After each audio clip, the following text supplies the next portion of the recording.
life, I think. Okay. No. No, I can just see waiting for Meet IT. Oh yeah, we are. Okay, I'm gonna disable the live here because it's. Yes. So now we are officially live. So No, wait, that was let's a bad start. idea. Wait a second. Ah, okay. I need to. Okay, yeah, that will work. 40 people watching. 29. Okay, I'm not looking at. Hello, everyone.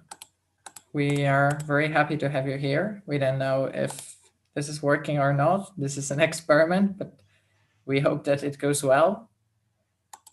We are just in the process of starting the system tests. So I'm the person who has posted the announcement and the editorial. With me are Anton, the coordinator of codeforces, who has helped us to make this round happen. Anton, can you say hello? No, Anton is probably busy. Hello. So, Hello. hello, Anton. And also with this beautiful Meet IT background, we have Pavel, who is the current CTO of Meet IT and one of the co-founders who inspired me a lot during this round creating process. Now, the first thing that we want to do is to click the beautiful button, which will post the editorial for you. Now, how to do it? How do I do it? This is not so easy. Okay, so I need to share my screen. Pavel, do you need to accept this or? No, I don't need to. You can do it yourself. Okay, so there is a timeline that I was filling while I wasn't answering the questions because there were not that many. And there is the editorial. So let's do it.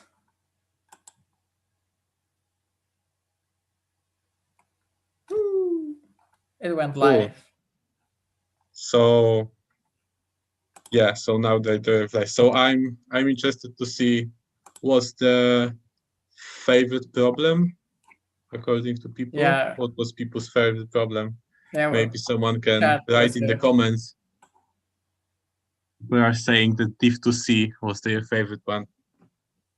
div2c. Which one was that? It? Oh, that was the problem about knapsack. Let's maybe go through each of the problem and discuss them a little bit. I can stop sharing my screen. Oh, maybe no, maybe that will yeah, work. if you share the screen, it's very cool. Just open the problem statement. Yeah. Okay. So the first problem. Yeah, like 4 people already said that their favorite one is C. C. Oh, that's good. Knapsack. So the first problem at Candies is quite a simple problem, which we've added because we thought that the round was too hard for beginners. And in this problem, the whole process boils down to the fact that you can actually output the numbers from 1 to n. You can see it this way. First, you can analyze this operation that is there, and you can just notice that if you add to all the numbers but 1, you can instead subtract I. So the ith operation with relation to the other elements is just subtract I from one element. So you can just go through and output numbers from 1 to n. The second problem was a bit. The second problem was a bit harder. It was initially intended to be 2a, but it was also intended to be the first problem in the first division as well. This problem can be a bit tricky. One of the international grandmasters spent 15 minutes on it during testing, and we thought that it was a bit too much for a diff problem in the second division. Now you get did he know that the problem is easy? I mean, sometimes you just overcomplicate the problem because you didn't notice that the most straightforward solution works. He did know that that the problem was intended for the second position, but he still overcomplicated it because he initially came up with the correct solution, but then he just thought it doesn't work for some reason. So with these so we have to transform the two-dimensional grid into the grid which has the largest possible sum of values, and we can multiply two adjacent numbers by -1. Now you can see that with this operation you can repeatedly apply this operation so that you can essentially toggle any two elements, not just the adjacent ones. This is one of the reasons we gave the grid at least the bottom boundary at least 2, because there would be some special cases for small boards that we didn't want. So you can notice that the operation allows you to switch any two numbers, but the number of negative numbers cannot change its parity. So if there are even number of negative numbers, you can just make everything positive and you output the sum of absolute values. But there is a second case in which you can't do this because there is an odd number of negative numbers, and this is displayed in the first sample case, that you don't necessarily have the answer of sum of absolute values. And this is but you can notice that it is enough to take the number. So you need exactly one number to be negative. So you take the one whose absolute value is smallest. And that was problem B. Okay, wait. Oh, okay. Oh no, Zoom is killing me. I wanted. So now the problem that actually people said that they liked most. So this is one of those problems when you kind of a standard way of inventing a problem. Take one of the famous NP problems and then add some nice assumption that makes you do it like linear or like polynomial time. Yeah. So in the problem, which seems to be favored by the chat, we have to basically pack a knapsack. Now we know that the knapsack problem, the decision version of the knapsack problem, is NP complete, and therefore it's unlikely that there is a polynomial solution in general time. But the question allows us to put to not fill the knapsack in full and still have the question accepted. So we need to put the items. So we need to fill the knapsack so that it's more filled than not filled. Maybe I said something slightly incorrect for even case, but let's not worry about this too much. So the solution to this is a simple greedy algorithm. So first of all, if we have some element that could just be added to the knapsack as a one simple element, just that one. So one element which satisfies this formula here, we can just use that one element. Otherwise, you can notice that all elements are either larger than the weight of the knapsack, so of course they can never be put at all, or they are smaller than than W divided by 2, which means that it is impossible to to have a sum of the items smaller than this low boundary, and later add one item and suddenly jump above this interval with the sum, because the difference between these two elements is W divided by 2, but all of the elements which we left are less than or equal to that. So in the solution, it is enough to actually sort the values descendingly and try to put them if they fit. You can look at the more detailed proof in the editorial. Let's. Can I add something about this one? Sorry? So can I add something about this one? So Yeah, sure. in general, with and I'll knapsack, look at the more general case is that sorry. you can start to ask, like, what's the best? I mean, can I do, for instance, 2/3 of W or 3/4 of W? And you could ask, like, what's the best? So there actually is something that is called, let me share my screen for a second. So this is called fully polynomial time approximate solution. So if you go to Wikipedia about knapsack problem, there is an algorithm for fully polynomial time approximation scheme. And basically, for every epsilon, you can do an algorithm that is polynomial in n and 1/epsilon for the solution that will be at most 1 minus epsilon of the optimal one. So this is also a very cool extension of this problem to look into this. So basically, yeah, so 1/epsilon goes to infinity if epsilon goes to 0.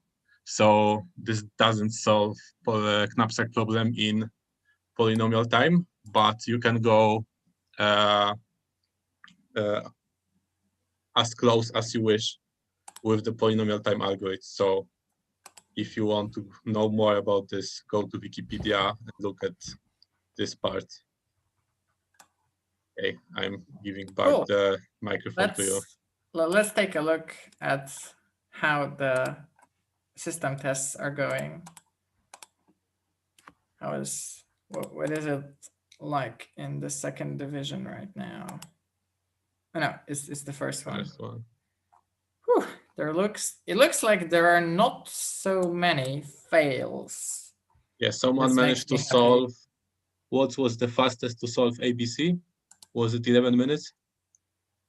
Yeah, I think so. You can check in the editorial, there is timeline. And yeah, so Bank solved in 12 minutes the ABC. Nice. But he still hasn't, he didn't manage to solve everything. Only one person managed to solve everything. At least seems to have managed solving everything.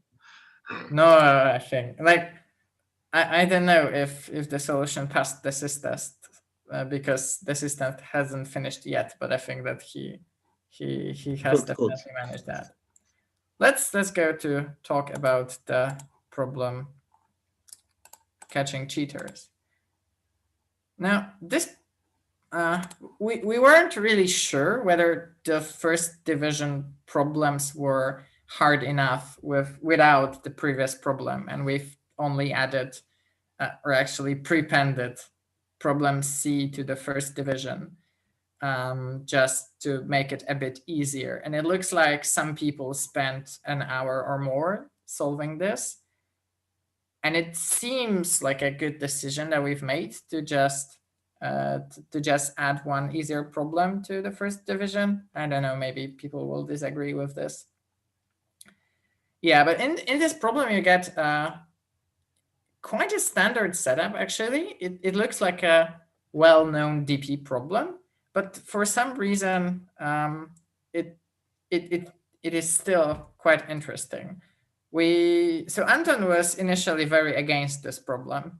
He said that it is standard and well-known and doesn't have any interesting ideas. But I've managed to convince him that maybe it is not so bad. And then we gave it for the virtual participation for testers. and most of the people said that it was a nice problem. Świstek, Wojtek Nadera, the Polish grandmaster, said that, well, I felt some sort of pride after solving this problem. And pride is not something I usually associate with solving div 1a. So maybe you should consider adding something easier. Well, yeah, the problem can be solved with dynamic programming. We've had someone complaining about the time limit, and we honestly didn't expect the solution in n times m times 26. But for the modal solution, which works in O of nm, it, it is very fast.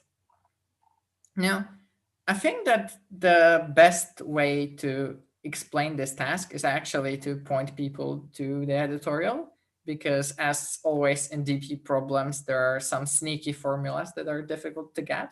But the main takeaway is that you can actually reset the score whenever you want.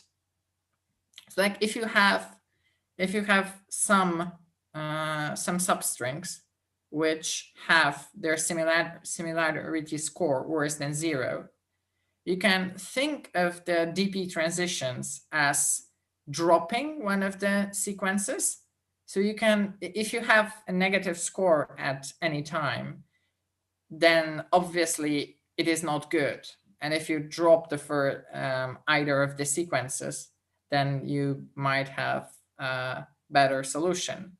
And what is dropping the sequence? Dropping the sequence in our DP code will be just setting the maximum of this value and 0. Because if your similarity score goes below 0, you might as well start with empty strings and do it again. This problem was authored by Paweł. Maybe you want to say something else about. Yeah, so maybe I can say where's the problem coming from. So this problem is actually coming from bioinformatics.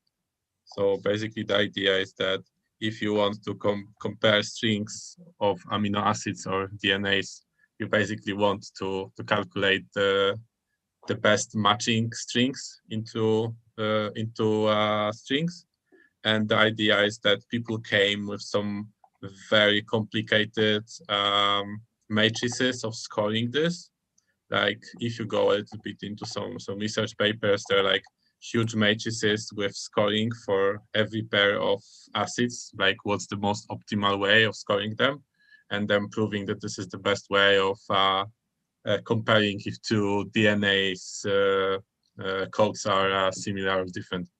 So basically the algorithm is coming from this idea of trying to find the longest common like matching part of the two strings to look for some, I don't know, differences in code, genocode and this kind of stuff. Yeah. I'm laughing because someone sent a comment. This editorial was created 3 months before the contest. That might be the fastest editorial ever on codeforces. Yeah, that's actually true. Although I didn't know that there is a feature on codeforces which allows you to add, like, link the problems directly, like the editorials of problems directly from their Polygon packages. And every time I was editing the editorial, I was very scared of posting it accidentally, because there is this post button that you can accidentally click and ruin the contest. But luckily it didn't happen. Well, one time it happened. I mean, when we were organizing the finals of junior, sorry to be specific, junior Polish Olympiad in informatics, we actually by accident clicked publish a day before the finals. So we had to come up with a new problem set overnight. Yeah, we managed to do it and not ruin the contest. When will the editorial be released? Editorial is already released. You can see it on the codeforces blog, and I believe this is true because there are some comments under the editorial, so it must be visible to the public. Maybe I will add the comment, or maybe in the under the block. I need to edit it. All right. Update. So there is interesting question, by the way. Someone asked, is the polynomial approximation scheme will solve problem C knapsack? So this is actually a very hard question because the approximation scheme is the approximation scheme for the optimal solution. So I can imagine that there, I don't know. I mean, there may be some very strange situation when the optimal solution and the only solution will be very close to C over 2. So W over 2. So to answer the question, I think it's non-trivial. I mean, it's a good question. You have to look in the algorithm and actually see if it is a generalization of what we did. But I kind of think it is a sophisticated generalization of what we tried to do. Okay. How many people have actually failed a problem? Because we tried with very, very, very strong test cases for pre-test. They didn't see any fail yet. I mean, I looked at it. I can look at my. The interesting thing is that game failed D1 but passed D2. Sorry? Participant game passed problem D1, passed D2 but didn't pass D1. Game passed D1. Whoa. Passed D2 but didn't pass D1. Yes. Okay. So he is actually quite lucky. Like, I thought that the subtasks of, the cases for D2 are harder because I have just added, maybe not added, but like removed the test cases which didn't fit the AI less than 100 constraint. So I removed these test cases and added just a few minor ones. And maybe one of those killed game. We are sorry.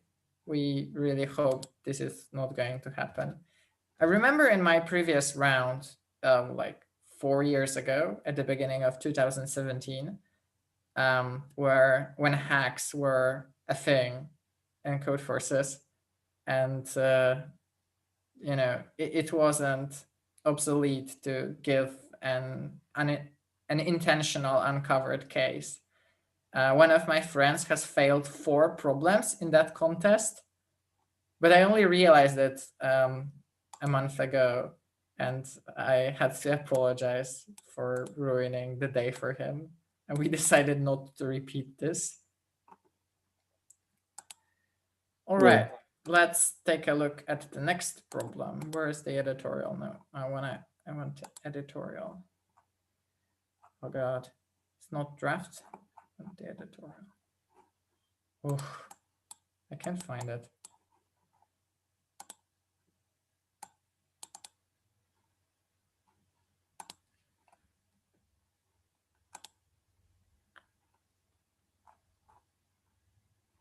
Where is it?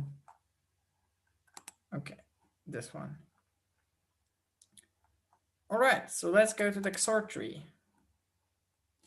This is already the 5th problem in the 2nd division.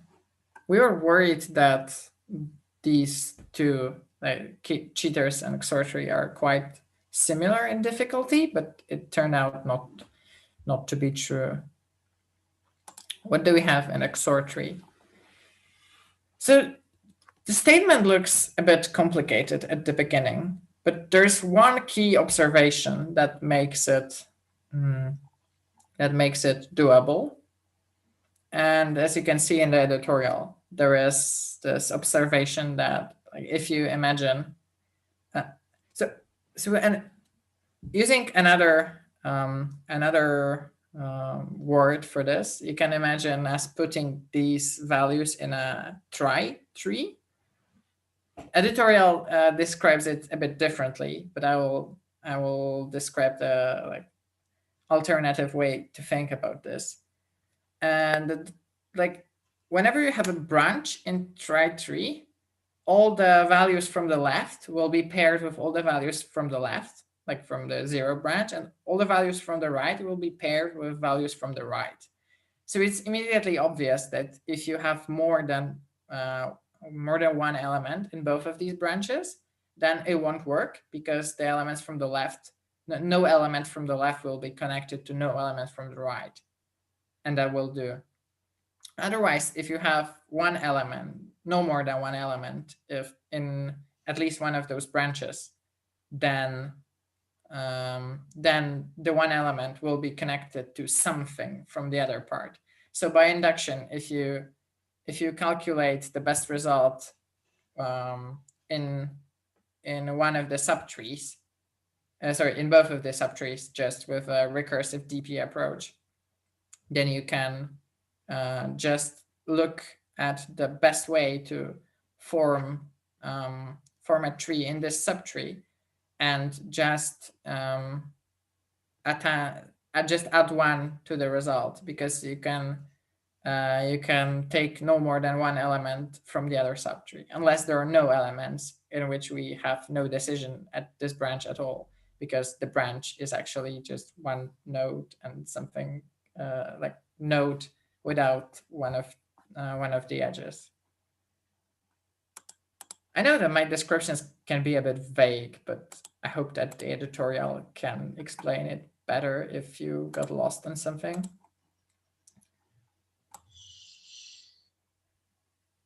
The one problem was similar with one problem on Hacker Earth. Approximate lots of lines. How do I search for this? Yeah, so to answer this, first of all, I was the author of this problem, and I never actually used this platform at all. So definitely wasn't inspired by this one, but there is a high probability that a similar problem appeared on some other platform. Approximate lots of. If you're listening to this, can you provide a more accurate link, because like it didn't work, I think. Maybe I'll just try to Google this. Oh my god. Okay, it doesn't work. Maybe once he updates the link, there will be something better. Okay, let's go to the juicy problems in the first division. The frequency problem is already quite hard. Like before the contest, we were like, at the beginning, there was no easy version at all. But we had a long discussion about this, and we thought that the gap is going to be probably too large. So we came up with a subtask, and it turned out to be a very, very good idea, because right now in the first division, there are not so many solves. At some point in the contest, we got like a warning from codeforces that the difficulty ratio, the solve ratio from problem C to D1 is not good, but then it improved. But without D1, it would be an absolute nightmare. And we are really happy to have made that decision, because otherwise it would be just 565 solves against 23 solves in the next problem. And that would be quite sad. All right, so let's maybe go to that problem. Now, this problem was actually inspired by tennis. So a friend of mine came up with this problem idea. And so like its origin is from real life, and he was wondering, like he was reading some article about Roger Federer and Rafael Nadal, who are like the greatest tennis players, and their long-lasting rivalry has inspired him to think of this problem.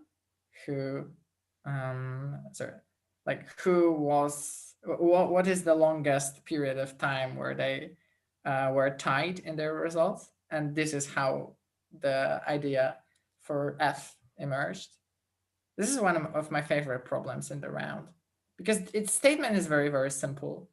Like without, at the beginning, the statement was just the highlighted part, but then we've added some explanations, so it's a bit longer, but you can really explain this problem in one sentence, and yet it doesn't appear to be something very well known. So the solution begins with finding the most frequent value of the array. And if you can, and if the most frequent value, the mode, is not unique, then you immediately get to output the whole sequence. And otherwise, we can prove that in the optimal answer, the mode always appears. And this observation was the key to solving the easy version. If we have the observation that the most frequent value always appear in the optimal solution, then we can just check this number, let's call it D, and any other number, and see what is the longest segment in which they are optimal. Like, optimal, but like, what is the longest segment in which they both appear the same amount of times? Now, there is a slight trickiness, because there might be a case where you find some interval and you say that, okay, this is the longest interval for number 1 is the most frequent value in the entire array. It appears 5 times. We have number 2, which appears 5 times, but we also have number 3, which appears 6 times. And we have found an obviously bogus and wrong interval with the approach. By the way, this part about finding the longest segment is quite a well-known problem. We can treat the occurrences of the most frequent value as 1, occurrences of the other value that we're checking as -1, occurrences of all the other elements as zeros, and we're just looking for the longest segment with zero sum. And there is an easy linear solution for this to be coded. Now, there is this question about what with the intervals that we found, but they produce the wrong result.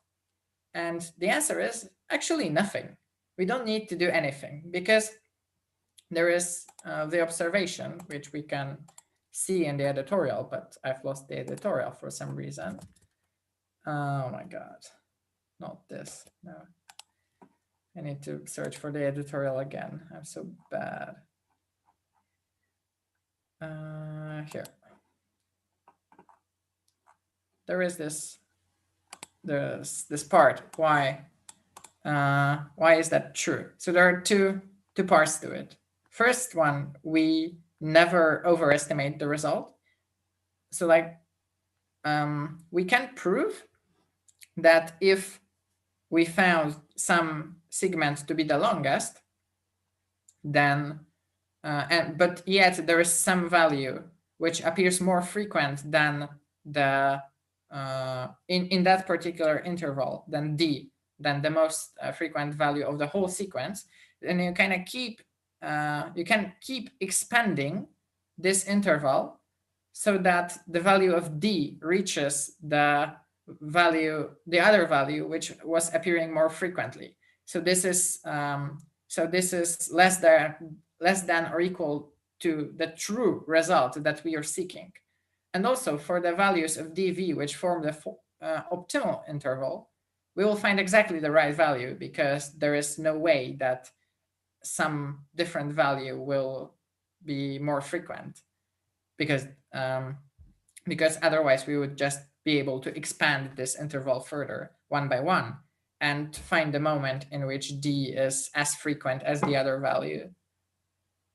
This doesn't actually work if one of the values in the pair is not the most frequent value, because the key here is that we can keep expanding the interval until d has the same occurrence of the other number. And if the two numbers that we are operating on, neither of those is d, then we don't have this property, because the other value might never reach the number of occurrences of d because it is smaller. So this is how to solve the easy version. Now the hard version requires solving the subproblem faster. And this is a bit complicated.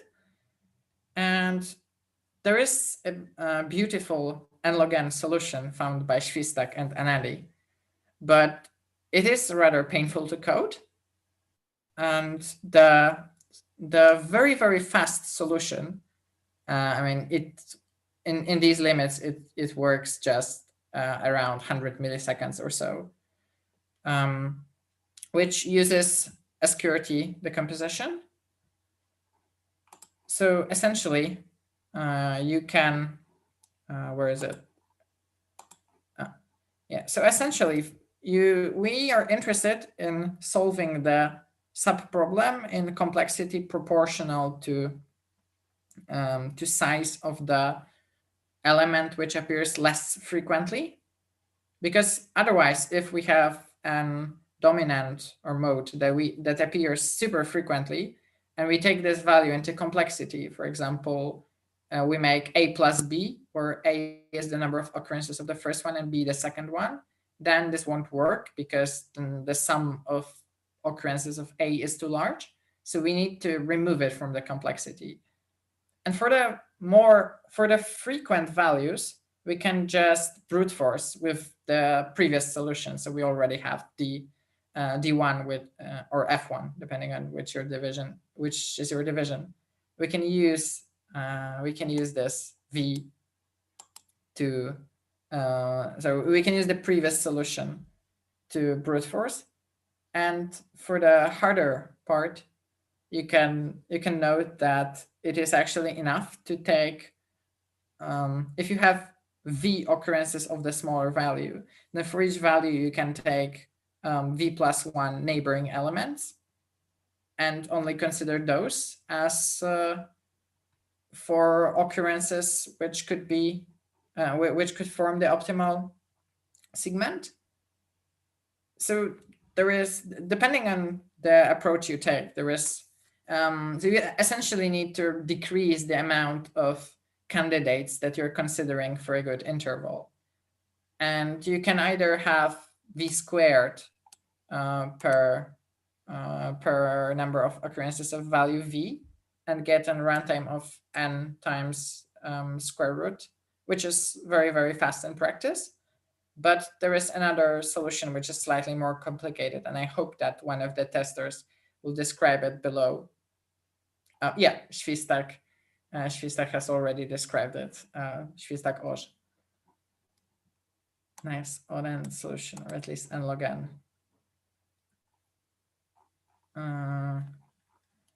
So yeah, you can refer to Świstak's description. I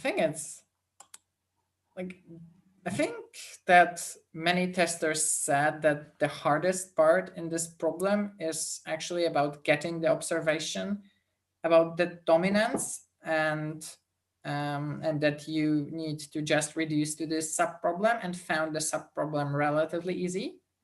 This is something I don't agree with, because for me, coding the harder version was definitely more difficult. And even though it seems more or less straightforward how to do it, then I think that in the end, most of the people had some difficulties with it. It wasn't definitely a trivial add to F1. I think that some people could complain that the value for F2 was a bit low. I heard such comments, but we definitely wanted to give a large amount of points to F1 because it was already quite hard, and we couldn't give too much because there were also harder problems But I feel like the value of D or F2 of the harder version was a nice addition for people who solved all 4 problems and like knew how to solve them, and was a differentiating factor between those. Like some people jumped up in standings by knowing how to implement the harder version, but there's also this strategy element, whether to attack the one of the harder problems, E or F, or in the first division, of course, because this is the last problem in Div 2. And I think that most people tried to attempt either E or F. Maybe I'm wrong. Let's take a look at what people write. Code hacker problem. Oh,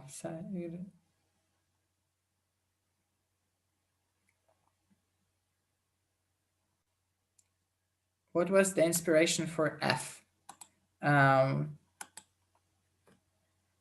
the inspiration for F was that we have some tennis players who are very well known and they win everything. And the person was wondering what is the longest interval such that this dispute about who is better is still valid, like they have the same amount of wins. You can also solve F1 without that observation. Can you elaborate on this? We weren't sure about that. So we've tried without this observation, but none of us really had anything that worked. Also, I have just found something really weird, that we have this inception happening because I am presenting the YouTube video, which is presenting what I'm presenting, and like, do you see what I'm talking about, or I'm just totally lost? Pavel, do you see what I'm talking about?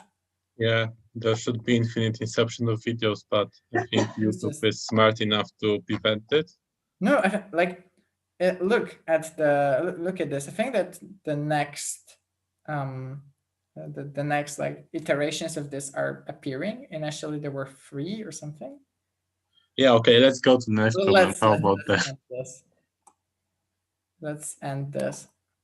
I'm sad to hear that some people from the first division knew F, but I think that there were just 2 people from India who knew that HackerRank problem. Hacker F problem. Yeah, F. So let's go. No, the platform is Hacker F. Oh, Hacker Earth. Yeah, sorry. I didn't even know it exists before that. No, I didn't knew that it exists, but of course, like nowadays nobody knows all the problems. Like Anton knows a lot of problems from Petrozavodsk or so. Like no person knows all the problems in the internet. Okay, let's go maybe to the apparently easier problem in the first division. Problem statement has recently been changed. Let's take a look at the standings. Final standings. System failed really badly. Okay. So yeah, let's talk about F. Pavel, do you want to talk about F? Because it's your problem, and then I can take. If you could just give me a minute and give an introduction, I need to plug in my laptop, not to go offline. Okay, no worries. So F is a geometrical problem. We have endpoints in the plane, and we generate n times n minus 1 over 2 pairs of points, and so like lines. And we are interested, what is the kth pair in a sorted array of distances of those lines between the origin? Now, if I were in the first division doing that contest, I certainly wouldn't attempt this problem because I'm very, very bad with geometry. And I was also the person responsible for putting E in front of F because I thought that the ad hoc problem E is simpler, but the community proved me wrong, it seems. that F was much easier than E, although I still don't agree. I think it's a matter of community pressure. Like you see that all the good people are getting F, so F is certainly easier than E. Maybe, we'll see. I don't know, but many good people tried to solve E and they just failed. I mean, if you look at the standings, there are so many failed attempts. Like, yeah, I see like all top 1, 2, 3, 6 people failed to, like, tried and failed to absolve E. So, yeah, so with this one, with F, so basically maybe to start with the motivation for the problem. So this was the second problem in the run that was output by myself.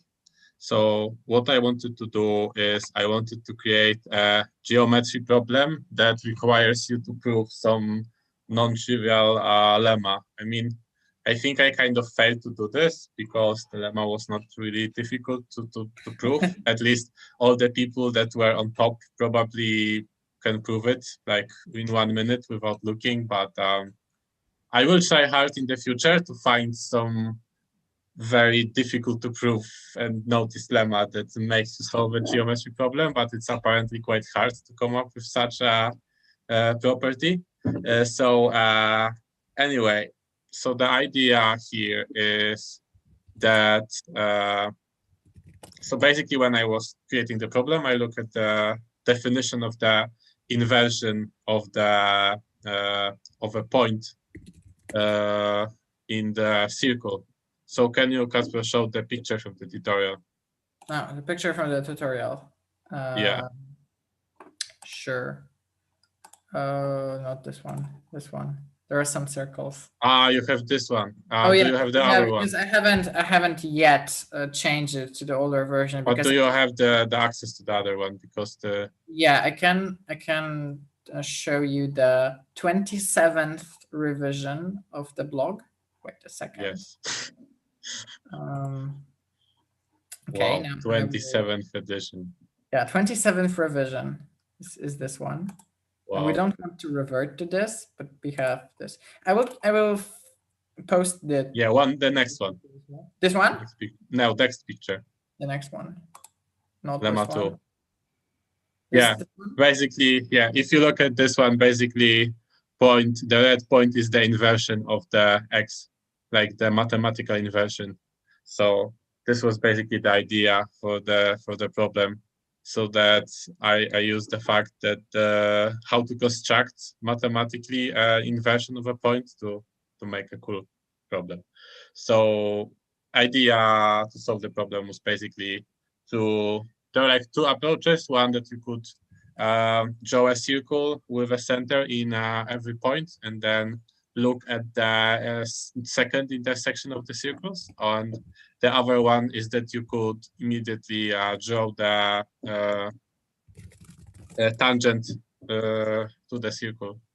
Just to mention, you were like beam searching by the radius of the circle in the center O, and then trying to count how many pairs of how many lines are inside the across the circle. So yeah, so one idea was to go for the inversion. The other one was to go for the tangent. I have a feeling that doing tangent is an alternative way of constructing an inversion of a point, but I'm not sure. I'm not that good in geometry. I think probably I remember the construction. Then you put the tangent and then you have to take the perpendicular and then you cross something and this is the inversion, something like this. So anyway, the idea was the same, like the same motivation. Probably, I don't know if anyone who actually solved the problem thought about inverting something in the circle. Probably. There are some but people... if you know inversion, that it can get quite easy. So maybe this is why all the good people just solve the problem. Yeah, and then once you have this, then you reduce this problem to the to finding how many segments on a circle intersect, which is a problem which can be done with Fenwick tree and log n. And then you multiply this times number of iterations of binary search, and you get the full solution. Yeah, that would be everything about this problem, I think. Okay, let's. Oh, I wanted to answer this question, or maybe not. I haven't yet looked at the comments below. I hope that there are not too many. I love this answer. So someone said that D1F was same as this problem with solution described in this blog. And Shvistak replied that fortunately it was on Hacker Earth, so probably nobody except you knew.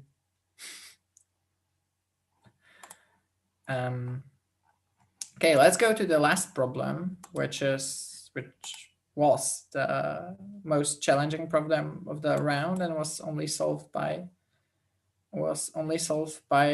Umnik. Congratulations to you if you're listening. Probably not. Why would you listen to explanations of the problems that you've solved?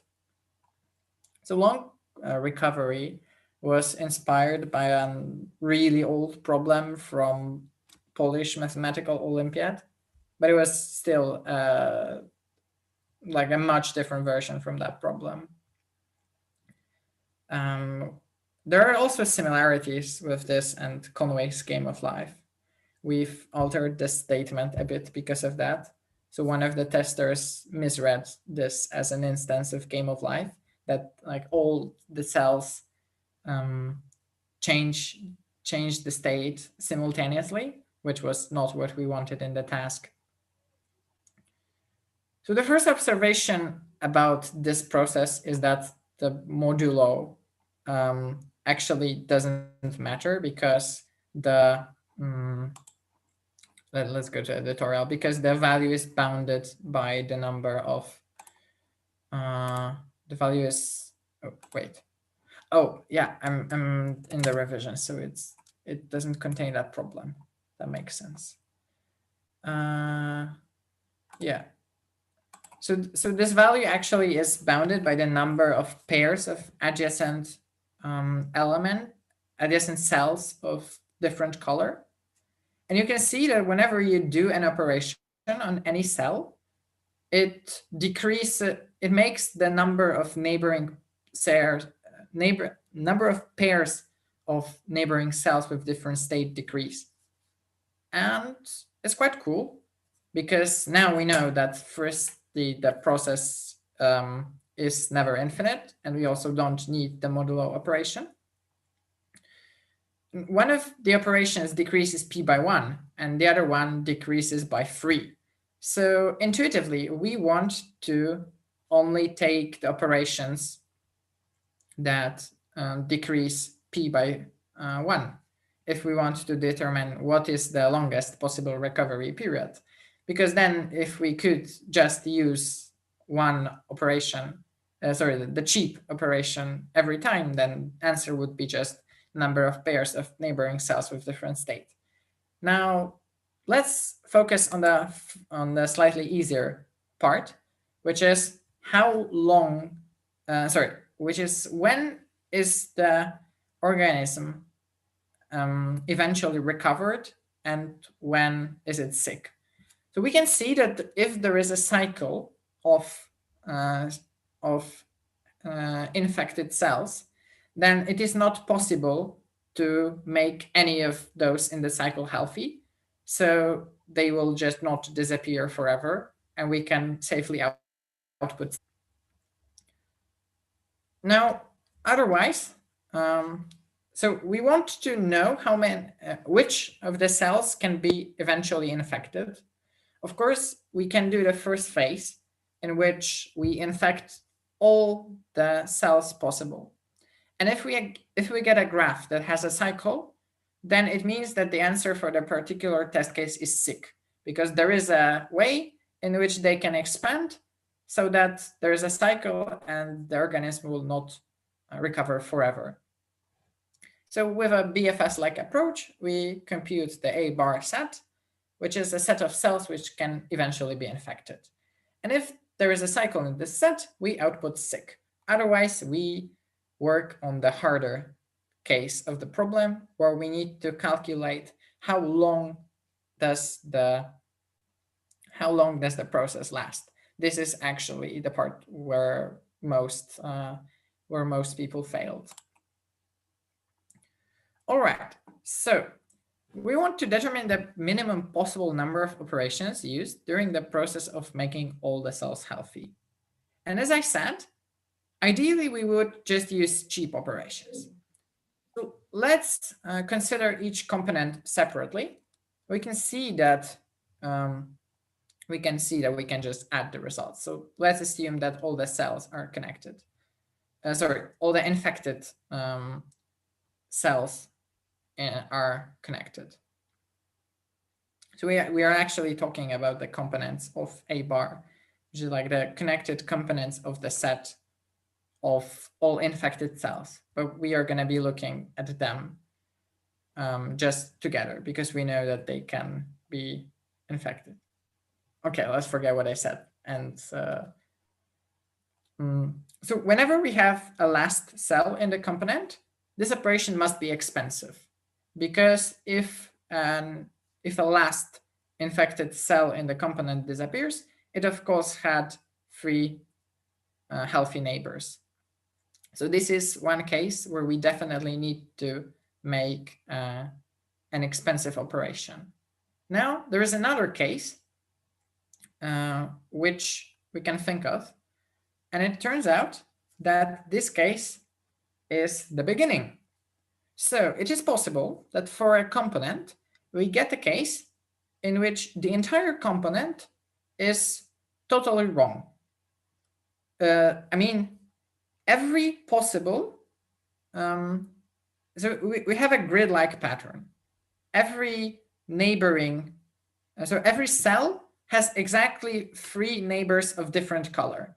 So we get like a, maybe not a grid, but like a chessboard pattern, which is like a triangular chessboard. But all the adjacent cells are of different color. This is the only case where we can never make a cheap operation at the beginning. And it turns out that if we have more cells in the grid-like pattern than just a simple triforce like this, then the answer would have been sick, because all the larger grid-like patterns contain cycles in them, because we can infect the cells in the middle and then have cycles. But there is this sneaky test case, which is just the triforce like this, which doesn't create a cycle, but still, at the very beginning, we cannot make a cheap operation. This is actually the only case which works like that. So at the very beginning, we may be forced to make one more expensive operation. But apart from that, and of course the last move which we can never omit, because we always have like last cell, then these are the only cases in which we decrease p by 3. So the overall number is something like p minus, like for each component we sum the number of cells in it. No, sorry. Wait, let me. Yeah, so I will just quote from the editorial rather than trying to invent something myself and say something stupid.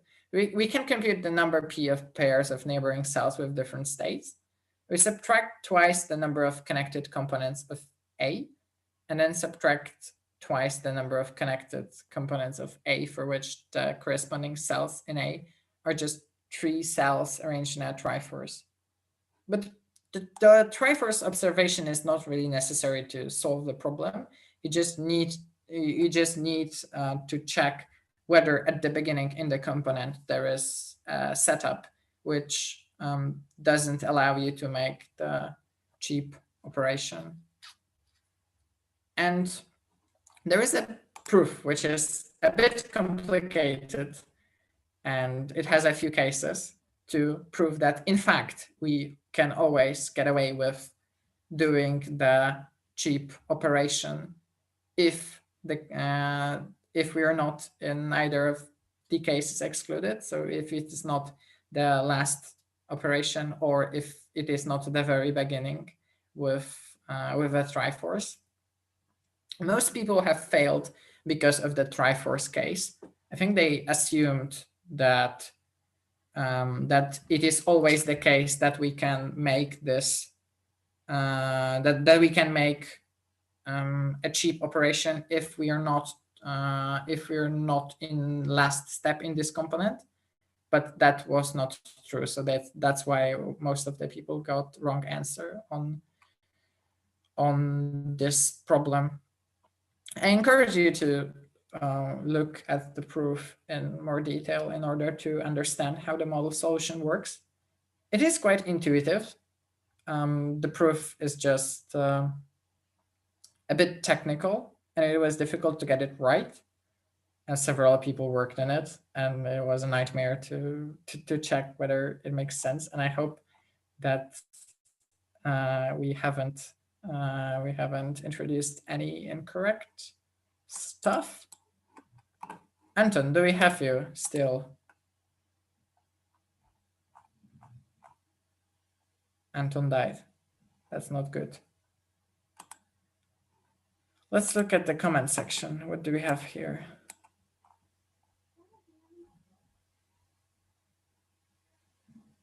What do we have? There are not many new comments. Let's maybe go through the comment comment section and then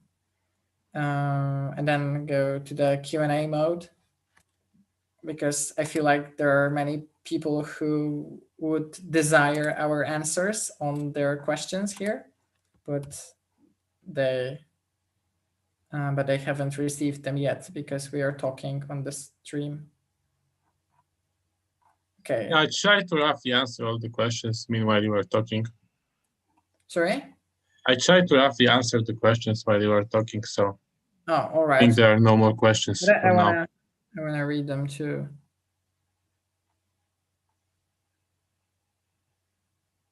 All right, so this is out before the contest.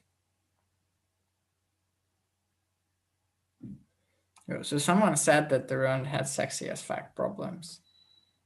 Agreed that the run was amazing. I'm very happy with this.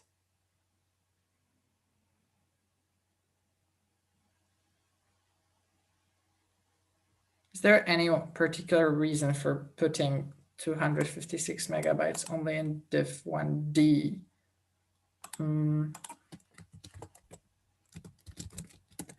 No.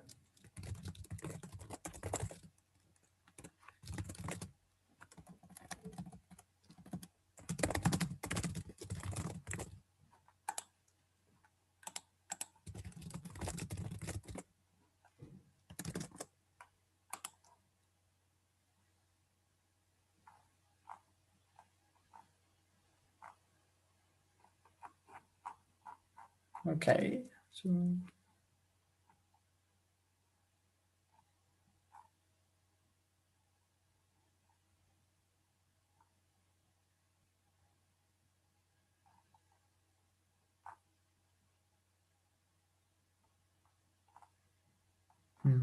what do we have here? This same, this is what they call failed.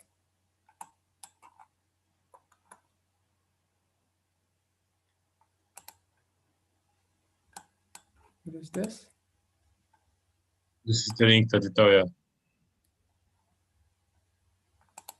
What is mentioned here?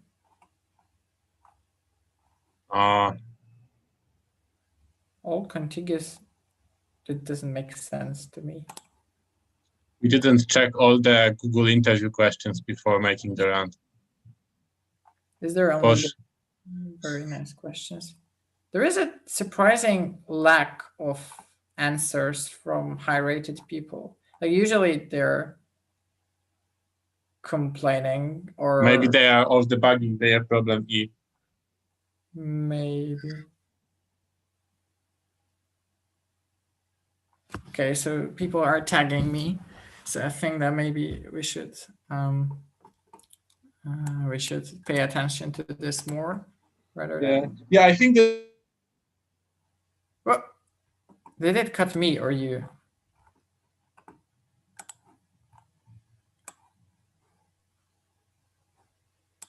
Pavel, did it cut me or you? it cut me. Okay, okay, you can. Yeah, I said this is the right time to take this offline and continue discussion in the comments. Yeah, I also think so. Unless there are any questions that people from the chat would like to ask to us, then I'm looking at the chat. But let's maybe give them 5 more minutes in case you have any questions. Yeah, we can about, just answer in the chat. I round. think it's a good time the round to or- finish the live. Yeah, if you want to ask something like, I don't know, why did you give such a big difficulty gap between A and F or something like that?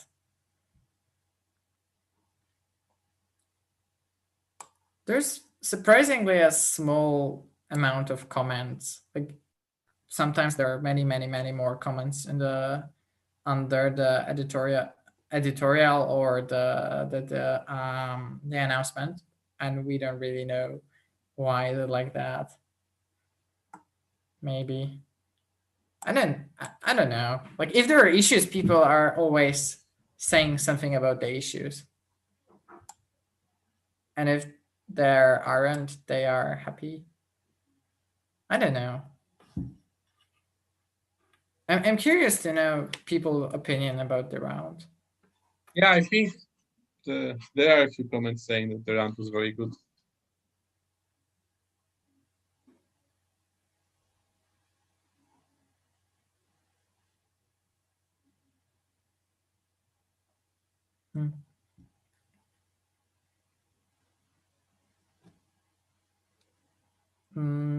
Anton, are you with us?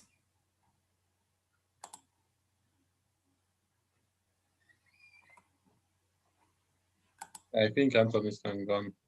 No, Anton is gone, sadly.